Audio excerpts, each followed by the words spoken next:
컴퓨터 읽어주는 고고싱 컴퓨터에 16년째 컴파니 인생을 하고 있는 고싱이 형입니다. 컴퓨터의 가격 동향과 현실을 파헤쳐드리는 고품격 시청자 사연 콘텐츠, 내 컴퓨터를 맞춰줘, 내 컴맛입니다. 다들 4090 출시된 제품들을 보면서 어떤 모델이 가장 마음에 드시던가요? 저는 오늘 출시될 예정인 4000번의 소식을 듣고 너무 실망감을 감추지 못하고 되려 일부러 3000번대의 그래픽카드를 구매하시게 된 사연을 소개시켜 드리려고 합니다. 오늘은 4090 그래픽카드를 뒤따르게 되는 부품 선정 방법에 대해서 살짝 한번 얘기를 하려고 합니다.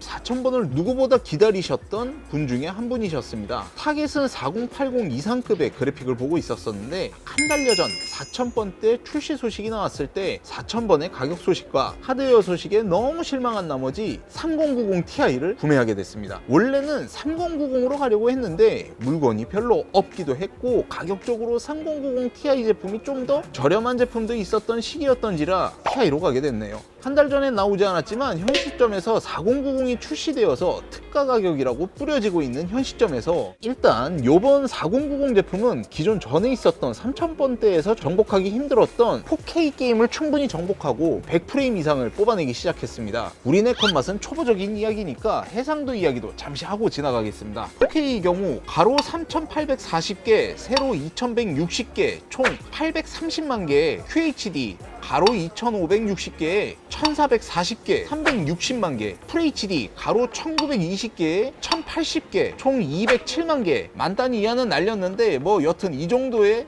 점이 찍혀 있는 이걸 픽셀 단위라고 하는데 작은 점들이 모여져서 선이 되고 선들이 모여지면 한 장의 사진으로 표현이 가능하고요. 이거를 1초에 60장대로 표현할 수 있는 일반 모니터와 100장 이상 표현할 수 있는 게이밍 모니터, 3000번대에선 QHD까지 정복이 됐었고 최신 그래픽을 사는 마음에 그래픽을 사면 별 생각 없이 QHD 게이밍 모니터랑 얼마 차이가 나지 않는 일반 4K 모니터를 샀다가 아무 옵션 조정 없이 그냥 게임을 돌렸던 분들은 뭔가 좀 힘들게 돌아가게 되는 게임을 보면서 의아해 하셨던 분들이 더러 있었죠. 일반적인 게임들에선 4K가 어느 정도 가능하긴 했지만 4K 60프레임 내외의 프레임들밖에 보여주지 못하는 고사양 게임들도 있었죠. 그래서 3000번에선 정복이 안 됐다라고 보통 평가를 하고 요번 4000번대에 4K가 정복됐다라는 업계의 평가가 이어지고 이젠 100프레임 이상 뽑아내는 게임도 제법 생겨서 4K 게이밍 모니터 신세계가 열렸다라고 합니다. 이럴 수밖에 없는 게 60프레임을 표현해야 되는 4K 일반 모니터는 1초에 4억 9,800만 개를 컨트롤하고 게이밍이라서 100프레임 이상 표현을 하려면 QHD에서 표현돼야 되는 3억 6천만 개 이상의 픽셀을 컨트롤해야 하는 일이니 정말 4K 영역은 쉽지 않았죠.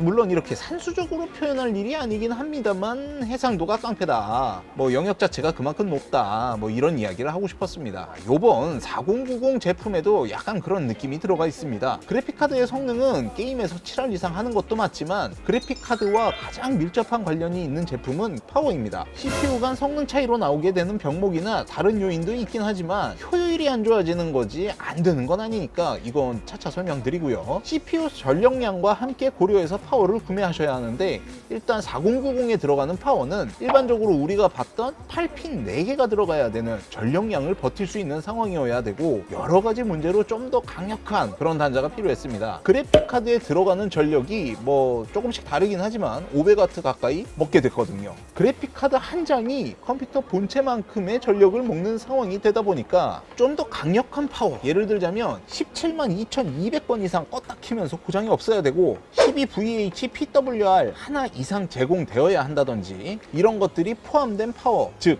ATX 3.0 버전이 필요했습니다. 12VH PWR이라는 단자는 요번 4000번에도 이게 적용이 돼서 직접 연결되면 좋겠지만 아직 정상적으로 나와 있는 제품들이 매우 극소수이기도 하고요. 국내 모듈러 파워 쪽에선 손가락에 꼽히는 시소닉이라는 파워 제품에서 발빠르게 지금 케이블을 적용했는데 가격이 이게 여기서 멈출 수 없었습니다. 여러 회사에 전화를 했죠. 마이크로닉스, 안텍, 슈퍼플라워 등등 여러 회사에 전화를 했는데 마니 측에서 얘기를 들은 거는 마닉 같은 경우에는 1650W ATX 3.0 PCIe 5.0으로 정식으로 나온 제품이 지금 보니까 촬영일 기준으로는 등록은 되어 있고요. 1650W? 이 정도면 멀티탭에 두꺼비 집을 달아야 되는 게 아닌가 싶긴 한데, 자, 이어서 FSP는 10월 중에 정식 지원 제품이 나온다라는 얘기를 들었습니다. 나머지 회사는 케이블로 준비 중이다라는 답변만 돌아왔고요. 좀 더 뒤져보니 1000W 제품, MSI 제품도 있긴 하네요. 지금 당장으로는 이게 최선의 선택인 것 같습니다. 정말 극악의 CPU 아니면 1000W 정도면 웬만해선 4090은 거의 다 커버가 가능되니 좋은 선택으로 보이긴 합니다. 아니, 그래픽카드를 사면 안에 젠더가 들어가 있는데 왜 파워 케이블 얘기를 하는가 싶을 수도 있긴 한데요. 젠더로 연결되는 것보다는 안전상, 유관상 여러모로 다이렉트로 들어가는 게 좋긴 합니다.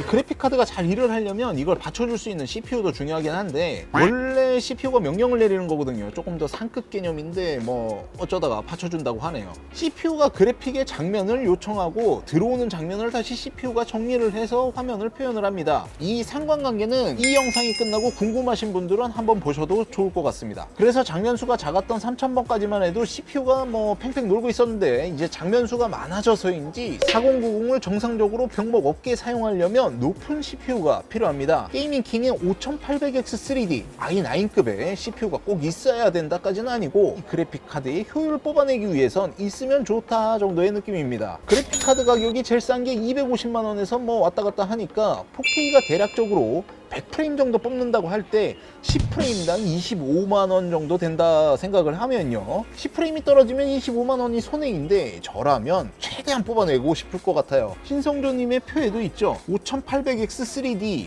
5800의 성능 차이는 적게 나는 건 10% 정도, 많이 나는 건 30% 정도 차이가 납니다. 두 CPU의 가격 차이는 20만원 정도 나는데 그래픽 금액이 250에 30% 정도면, 그래서 CPU를 높은 걸 사게 되면 그 발열량 때문에도 쿨러도 올려야 되고, 그 쿨러를 커버할 수 있는 케이스도 올려야 되고, 그 CPU에 전력을 잘 넣어줄 수 있는 고가 메인보드도 다 필요하게 돼서 그래픽만 좋다고 게임이 쌩쌩 돌아가는 건 아니게 됩니다. 그래서 다들 밸런스 하는 거죠. 자, 시청자 여러분들은 어떻게 생각하시나요? 이 정도면 참을 수 있으실까요?